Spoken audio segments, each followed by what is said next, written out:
अस्सलाम वालेकुम, मैं हूँ आपकी होस्ट अस्मा वाहिद। हमारे साथ आज मरूफ डॉक्टर मौजूद हैं जो कि एज अ डाइटिशियन काम कर रहे हैं फैसल हॉस्पिटल में, जिन्होंने अपनी डिग्री हासिल की यूके और यूएई से, लेकिन वो सर्विंग दे रहे हैं अपनी पाकिस्तान में। तो आए सर से बात करते हैं और जानते हैं कि उनके क्या रिव्यूज़ हैं यहाँ पे पेशेंट्स और लोगों के बारे में। अस्सलाम वालेकुम सर। वालेकुम सलाम। बहुत शुक्रिया आप लोगों ने मुझे ये ऑनर दी और थैंक आज यू सो आपके मच। प्लेटफॉर्म से मैं कोशिश करूंगा कि मैं लोगों तक मुफीद मालूमात पहुंचाऊं। सर सबसे पहले तो बताएं आपने डिग्री क्यों ली ये वाली एज अ डाइटिशियन, क्योंकि पाकिस्तान में इसका स्कोप इतना नहीं है। हाँ बिल्कुल आप सही कह रही हैं। जब मैं डिग्री कर भी रहा था या कर चुका भी था, अभी भी कुछ लोग जो आते हैं वो कहते हैं या इस तरह के क्वेश्चंस उनके माइंड में आते हैं कि सर आपने यही फील्ड क्यों चूज़ किया। तो ये है कि कोई भी फील्ड जो है ना वो अच्छा या बुरा नहीं होता। आप अगर उसमें किसी भी फील्ड में आप अपने आप को मनवा लें, अपने स्किल्स को इम्प्रूव करके लोगों के लिए आप फ़ायदा काज कर दें, तो वही फील्ड अच्छा हो जाता है। अवेयरनेस हमने खुद क्रिएट करनी होती है। बिल्कुल। नो डाउट के हम दिन में 4 से 5 दफ़ा खाते हैं और हमें ये नहीं पता कि हम सही खा रहे हैं कि गलत खा रहे हैं। बिल्कुल। तो अवेयरनेस तो यहीं से शुरू हो जाती है। डॉक्टर के पास जाते हैं पेशेंट्स तो जब सारा मतलब उनका चेकअप भी हो जाता है, मेडिसिन भी प्रेस्क्राइब कर चुके होते हैं, तो एंड पे पूछते हैं कि डॉक्टर साहब हमें खाना क्या है, द मोस्ट इम्पॉर्टेंट क्वेश्चन। तो डॉक्टर फिर उनको जो रटे टाइप बात होती है, नरम ग़िज़ा खाएं, खिचड़ी खाएं, दलिया खाएं, फलों में ये खाएं, चिकनाई ना खाएं, तली चीज़ें ना खाएं, उनके पास ये आंसर होते हैं। तो यहीं पे हमारी जो है ना वो 1 मिनट में हमारी फील्ड स्टार्ट होके ख़त्म हो जाती है। लेकिन ये बहुत वसी फील्ड है। अगर हम इस पे ही एक मुकम्मल अमल कर लें और एक मुतवाज़न ग़िज़ा बैलेंस डाइट हम उसको स्टार्ट करके और उसको अडॉप्ट कर लें एक हेल्दी लाइफस्टाइल के साथ, तो हमें शायद किसी डॉक्टर के पास मेडिसिन लेने के लिए जाने के लिए ज़रूरत ही ना पड़े। सर हेल्दी डाइट क्या होती है? कितनी प्रॉपर डाइट हमें लेनी चाहिए? वन डे में कितने मील्स लेने चाहिए? उसके बारे में थोड़ा सा बताएंगे। जब हम बैलेंस डाइट की या मुतवाज़न ग़िज़ा की बात करते हैं तो वो एज़ पर कंडीशन होती है। हम्म। अगर एक नॉर्मल इंसान है, उसका वेट बिल्कुल ठीक है, और वेट इन द सेंस कि उसका जो बीएमआई है और फैट परसेंटेज वो दोनों नॉर्मल है।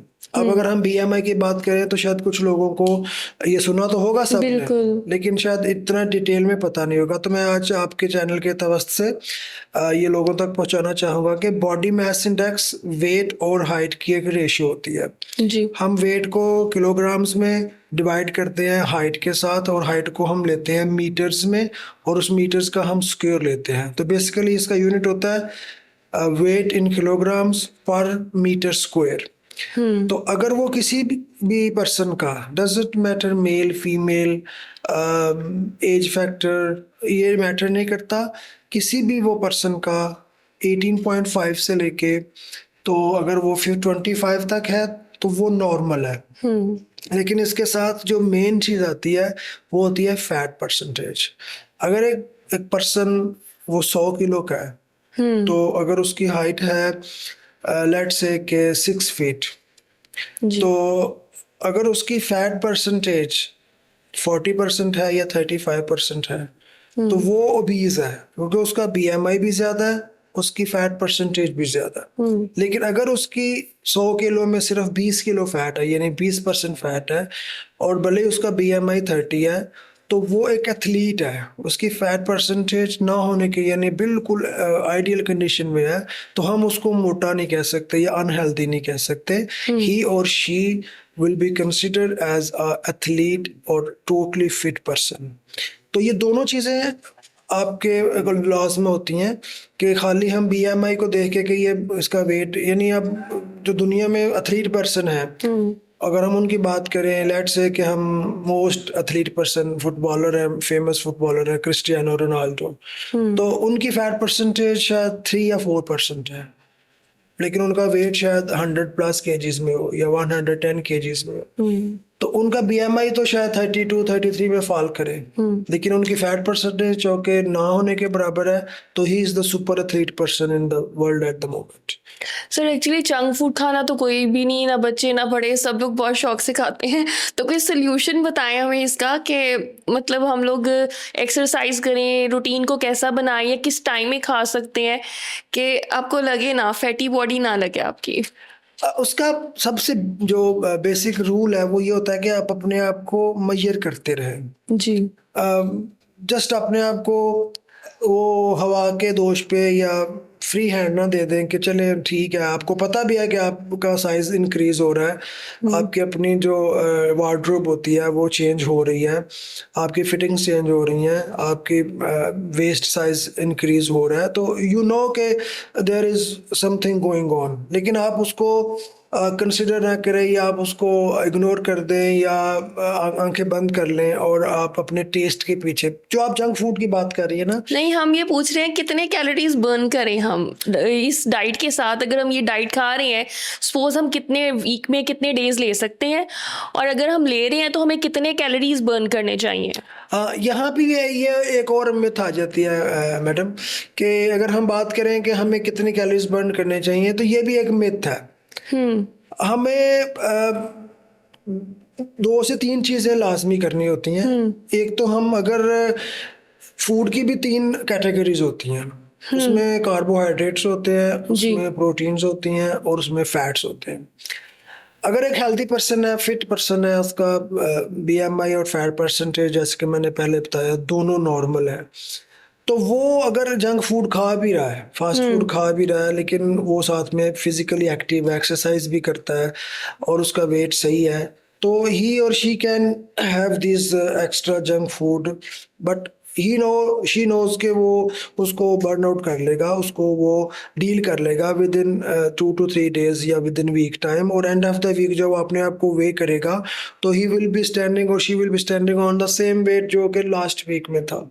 लेकिन अगर हमारा वेट पहले से ज्यादा है, हमारा वेस्ट पहले ही ज्यादा है, हम सेंट्रल ओबेसिटी में है या हम पेयर शेप ओबेसिटी में है, तो हम अगर जंक फूड खाएंगे तो ऑब्वियसली वो हमें और पुट ऑन करवाएगा। हमारी बॉडी को पहले टेंडेंसी हो गई है फैट को स्टोर करने की, हमारी बीएमआई भी ज़्यादा हो गया, और जो बीएमआर होता है बेसिक मेटाबॉलिक रेट, जो हमारी बॉडी का एक सेल्फ मैकेनिज्म है कैलोरीज को बर्न करने का, तो अगर वो स्लो डाउन हो जाता है, दैट मीन कि आपकी बॉडी फैट्स को स्टोर करने के मोड में चली गई है। अगर वो ज़्यादा है, यानी बॉडी की जो कैलोरीज को बर्न करने का रेट है वो ज़्यादा है, तो आपकी बॉडी में फैट स्टोरेज मोड कम से कम होगा। तो अगर हम एक बैलेंस डाइट की बात करें फॉर ए हेल्दी पर्सन, जो फिट है, उसका सारे मेजरमेंट्स नॉर्मल हैं, तो उसको अपनी टोटल कैलोरीज जो उसकी रिक्वायरमेंट है या जो इनटेक है उसकी पूरे दिन की, उसका जो 60% है, 55 to 60% वो कार्बोहाइड्रेट्स रहना चाहिए। और कार्बोहाइड्रेट्स क्या होते हैं? हमारी रोटी कार्बोहाइड्रेट्स है, चावल कार्बोहाइड्रेट्स है, हमारे आलू कार्बोहाइड्रेट्स है। तो ये जो चीज़ें हैं, ये से वो 55 to 60% अपनी जो कैलोरीज हैं दिन की पूरी की इनटेक की, उसको लेना चाहिए, क्योंकि जो कार्बोहाइड्रेट्स हैं वो एक हेल्दी फूड कंसिडर किया जाता है। अच्छा, मैंने बहुत जगहों में डाइट प्लान्स में ये सुना है कि आप कार्बोहाइड्रेट्स बंद कर दें और आप फिर अपना सालन जितना भी क्वांटिटी में ले रहे हैं वो आप ले लें, उससे आपका कार्बोहाइड्रेट जब आप छोड़ेंगे तो आपकी बॉडी पे इफेक्ट होगा उसका, वो मत लें। हियर कम्स के आपका टारगेट क्या है, कितना लूज व्हाट करना आर यू लुकिंग फॉर। अगर आप वेट लॉस की तरफ जाना चाहते हैं जी, तो डेफिनेटली आपको अपने कार्ब्स मिनिमाइज करने होंगे। और कार्ब्स में भी 2 तरह के कार्ब्स होते हैं, एक सिंपल होते हैं, एक कॉम्प्लेक्स कार्ब्स होते हैं। तो सिंपल यानी आलू, चावल, चीनी, मैदा, ये सब सिंपल कार्ब्स हैं। आप जैसे इसको लेते हो, खाते हो, आपका जो फौरन ब्लड में शुगर लेवल है वो इंक्रीज हो जाता है। ठीक है। इसके अगेंस्ट होते हैं कॉम्प्लेक्स कार्बोहाइड्रेट्स, जिसके अंदर फाइबर्स पाए जाते हैं, जैसे कि फाइबरस, ये जो सैलेड्स हैं, ठीक है, ये फाइबर्स वाले कार्बोहाइड्रेट्स इसमें होते हैं, या दमदम होल व्हीट या होल ग्रेन जिसे हम कहते हैं। और मल्टीग्रेन लेना चाहिए कि नहीं लेना मैं चाहिए? उसी बात पे आ रहा हूँ कि जो मल्टीग्रेन है वो भी कॉम्प्लेक्स कार्ब्स है। तो हमें इन ऑप्शंस पे जाना चाहिए। अगर हम अपने आप को पहले तो एक अनहेल्दी लाइफस्टाइल से हेल्दी की तरफ लाना चाहते हैं, फिर जी। उसको मेंटेन करना चाहते हैं। तो हमें अपने डाइट में जो सिंपल कार्ब्स है उसको ना होने के बराबर कर देना चाहिए। सपोज अगर आप वेट लूज कर रहे हैं तो आपको फुल डे में कितने कैलोरीज मस्ट भी लेने चाहिए, क्योंकि कुछ डाइट प्लान इस तरह का भी देते हैं जिनमें वो कहते हैं सिर्फ आप 4 टाइम बनाना खा लें या 4 टाइम एग्स खा लें, बाकी सब कुछ ईच एंड एवरीथिंग आप छोड़ दें। तो वो क्या वो डाइट प्लान ठीक है या नहीं? ये इसे हम कहते हैं क्रैश डाइट्स, फेड डाइट्स जी। या शॉर्टकट्स। जी। इससे आपको वक्ती पे रिजल्ट मिलता है, जी। लेकिन आपकी बॉडी डेफिशिएंट हो जाती है बहुत सारे एसेंशियल न्यूट्रिएंट से, मल्टीविटामिन से और फर्दर मिनरल से, जिसमें फिर बाद में लेटर ऑन हेयर फॉल, आपकी स्किन बहुत डल हो जाती है। आप लोग आपको बजाय स्मार्ट कहने के कहते हैं कि आप बीमार लग रहे हो। तो ये जो आप पूछ रहे हैं कि मिनिमम कितनी कैलोरीज चाहिए होती हैं, ये पर्सन टू पर्सन वेरी करता है। लेकिन फिर भी मैं कहूँगा कि मेरा जो 14 साल का एक्सपीरियंस है और मैंने जो अपनी रिसर्च पे अपनी चीज़ें की हुई हैं कंक्लूड, तो किसी भी पर्सन को 1000 बिलो कैलोरीज पे नहीं आना चाहिए। नहीं आना चाहिए। कम से कम 1000 प्लस कैलोरीज उनको लेनी ही चाहिए इन अ डे, वो भी नंबर ऑफ मील्स को डिवाइड करके। सर हमें ये बताएं, कुछ लोग ऐसे होते हैं जो मतलब जिनको हाइपरटेंशन होती है तो वो लोग स्वीट डिशेस या खाना बहुत ज़्यादा खाना शुरू कर देते हैं डिप्रेशन में, तो वो उनके लिए क्या सजेस्ट करेंगे? और बच्चे भी आजकल बहुत शुगरी आइटम्स खाते हैं और हाइपर एक्टिव होते हैं, तो उनको कुछ सजेस्ट करें। यहाँ पे अगेन हमें ना उनकी जो काउंसलिंग है उसकी ज़रूरत होती है। हमें उनको अवेयर कराना होगा कि what are the bad effects of whatever you are asking for और यू आर हैविंग। लेकिन अलमिया ये है ना कि जितनी भी अनहेल्दी चीज़ें हैं उसको हमारी सोसाइटी में बहुत ग्लैमर किस्म का करके दिखाया जाता है। हमारे बिल बोर्ड्स बड़े होते हैं अच्छे अच्छे नहीं, बात तो बर्गर्स के बिल्कुल सही साथ, और फिर मैकडोनल्ड्स के जितने नए नए वो शेक्स आते हैं तो उनकी भी बड़ी अट्रैक्टिव सी पिक्चर्स होती हैं, प्लस टेस्ट भी होता है। ऑब्वियसली वो उसको एक कमर्शियल लेवल पे वो उसको प्रमोट कर रहे हैं, तो उनका जो टेस्ट है वो भी अपीलिंग होता है ऑब्वियसली, तो बच्चे उसकी तरफ अट्रैक्ट ज़्यादा होते हैं। लेकिन हमारे मतलब बच्चों में जो ओबेसिटी है वो बहुत तेज़ी से आ रही है, और उनका जो हाइट है कंप्रोमाइज़ हो रही है, उनके जो ब्रेन ग्रोथ है, मेंटल हेल्थ वो कंप्रोमाइज़ हो रही है। तो एंड ऑफ द डे बात हमारी वो फूड इनटेक पे आ जाती है। हमारे बच्चों को ब्रेकफास्ट करने की आदतें ख़त्म हो रही हैं। हमारे बच्चे लेट उठते हैं, सीधा स्कूल चले जाते हैं, तो अब वो लेट नाइट जागते रहते हैं और कुछ ना कुछ वो फास्ट फूड ऑर्डर करके या जाके खाते हैं। तो आप मतलब इसमें देखें कि ये बहुत जो है ना तेज़ी से ये चीज़ ग्रो कर रही है हमारी सोसाइटी में। मेजोरिटी बच्चे जो हैं वो विदाउट ब्रेकफास्ट भी स्कूल चले जाते हैं और फिर स्कूल से क्लेम आ रहा होता है कि बच्चों को मील्स लेट मिलते हैं, काइंडली इनको ब्रेकफास्ट करा के भेजें। तो उसके लिए क्या कहेंगे कि बच्चों को ब्रेकफास्ट में क्या कुछ थोड़ा बहुत भी ले जाएं जो उनकी बॉडी के लिए हेल्दी हो? अच्छा, मेरे पास ना बहुत से पेशेंट्स आते हैं, यही जो चाइल्डहुड ओबेसिटी है ना उसके साथ पेरेंट्स उनको लेके आते हैं, तो यकीन करें कि उसमें 10 में से 9 बच्चे हैं वो कहते हैं कि हम ब्रेकफास्ट कर ही नहीं सकते। इवन के जो अडल्ट हो गए हैं, जो 20s में या 30s में आ गए हैं और वो ओवरवेट के साथ इश्यूज के साथ आते हैं, वो कहते हैं कि हमें स्कूल कॉलेज से ब्रेकफास्ट की आदत ही नहीं है, हमें मेजोरिटी का यही हाल है। हमें वोमिट हो जाती है। तो लेकिन मेन वजह इसकी ये है कि वो लोग रात को 2-2 3-3 बजे तो सोते हैं। Over eating. जब उनकी नींद पूरी नहीं होगी, उनको सुबह स्कूल का टाइम तो वही 8 बजे है, 9 बिल्कुल। बजे है, तो अगर उनकी नींद पूरी नहीं होगी तो वो उनका खाने का दिल नहीं करेगा। अब उनको कुछ भी दे देंगे, वो आगे से रिलेक्टेंट होंगे, वो डिनाई कर देंगे कि हम नहीं खा सकते, हमें वोमिट हो जाएगा। लेकिन फिर भी हम कोशिश करें कि हम उनको कोई ना कोई प्रोटीनिशियस ब्रेकफास्ट, एक एग ही सही एटलीस्ट, वो टोस्ट के साथ या सिंपल एग उनको, जैसे खजूर है, आलमंड्स हैं, जैसे नट्स हैं, अगर वो बच्चों को थोड़ा सा पोर्शन में दें, is it healthy for their breakfast? हाँ ये बहुत हेल्दी है, लेकिन अगेन आपको उनको करना होगा, काउंसलिंग करनी होगी, उनको इसकी इम्पोर्टेंस बतानी होगी, not only at the home या पेरेंट्स लेवल, बल्कि स्कूल लेवल पे भी, टीचर्स लेवल पे भी, क्योंकि बच्चे ज़्यादा टीचर्स के पास रहते हैं, पेरेंट्स के पास कम रहते हैं, तो टीचर्स को they listen more than their parents. तो हमें स्कूल लेवल्स पे भी इस कैंपेन्स को चलाना चाहिए, टीचर्स को बिल्कुल। चाहिए, क्योंकि एक हेल्दी जो नेशन है चिल्ड्रन की, वो ही कल को एक अडल्ट हेल्दी नेशन बनेगी। बेटर फ्यूचर दे सकते हैं हमें। एग्जैक्टली। तो सर हमें ये बताएं कि इस टाइम फैसलाबाद में किस तरह के पेशेंट्स आ रहे हैं जिनको आप रेगुलर डील करें, क्योंकि आपका एक्सपीरियंस बहुत ज़्यादा है, गवर्नमेंट जॉब कर रहे हैं आप, तो वो एक्सपीरियंस शेयर करें और बताएं जितने भी लोग देख रहे हैं इस वक्त कि हम किस तरह से जो फॉल्ट्स हमें नज़र आ रहे हैं हम उनको किस तरह से रोक सकते हैं। बहुत अच्छा क्वेश्चन किया आपने। जो फैसलाबाद में ट्रेंड है या जो मेरे पास पेशेंट्स आते हैं ज़्यादा, उसमें रेशो फीमेल की ज़्यादा है, और उनमें भी जो है ना वो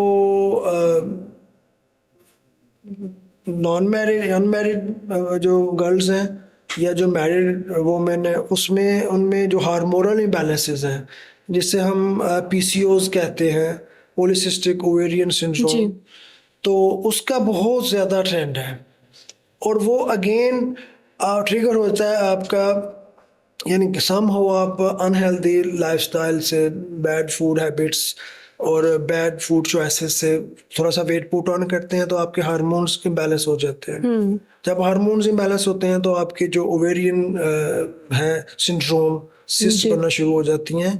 again they help your body to put on weight, तो फिर वो दोनों एक दूसरे को हेल्प आउट करके बीएमआई को बहुत हद तक और फैट परसेंटेज को बहुत हद तक इंक्रीज कर देते हैं। अब पॉलीसिस्टिक ओवरी में हम क्या चीज़ें स्टॉप करें कि वेट डाउन हो? एक तो मेडिसिन भी होती हैं, इसके साथ में हम क्या और ऐड करें या कौन सी डाइट ऐड करें जिससे पीसीओएस का प्रॉब्लम ना हो?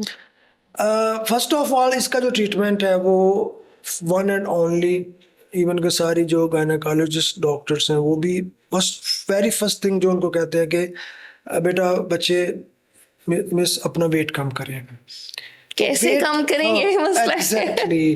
तो उसके लिए हमें बिल्कुल सिंपल कार्बोहाइड्रेट्स को छोड़ना होगा, डेयरी प्रोडक्ट्स कम करनी होंगी, चीनी, मैदा, चावल ये ज़ीरो पे लाने होंगे जी। हमें फिजिकल एक्टिव होना पड़ेगा, रेगुलरली वॉक करनी होगी, number of meals, portion size कम करके। कितना पोर्शन लें आपके ख्याल में वन डे में? अगर किसी को पोलिसिस्टिक ओवरी हो रहा है, पीसीओएस का इशू आ रहा है, वेट गेन हो रहा है, तो उसमें हम कौन कौन से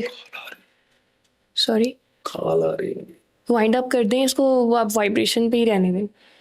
अब क्या करें, इसका तो आंसर देना।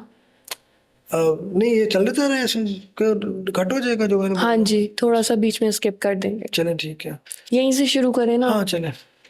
तो जी क्या पूछ रही थी? मैं पूछ रही थी कि अगर पीसीओएस है तो हम उसको कौन कौन से पोर्शंस में उसको कम कर सकते हैं, मतलब डाइट प्लान कैसा लें पीसीओएस में? हाँ, पीसीओएस में मैंने जैसे कहा कि कार्बोहाइड्रेट जो सिंपल कार्बोहाइड्रेट्स हैं, चीनी, मैदा, चावल, ये तो ज़ीरो पे हम उसको ले आएंगे। जी। हमें ब्रेकफास्ट में अगेन मैं कहूँगा कि वेरी लाइट पोर्शन, आप चाहे उसमें ब्रेड ले लें, मल्टीग्रेन, होल ग्रेन, प्रोटीन के लिए अंडे से हेल्प ले लें आप, और विदाउट। इज इट हेल्दी कि अगर पीसीओएस हो रहा है जिसमें चिकन को आपको मना करते कि मत लें, तो क्या हम एग ले सकते हैं?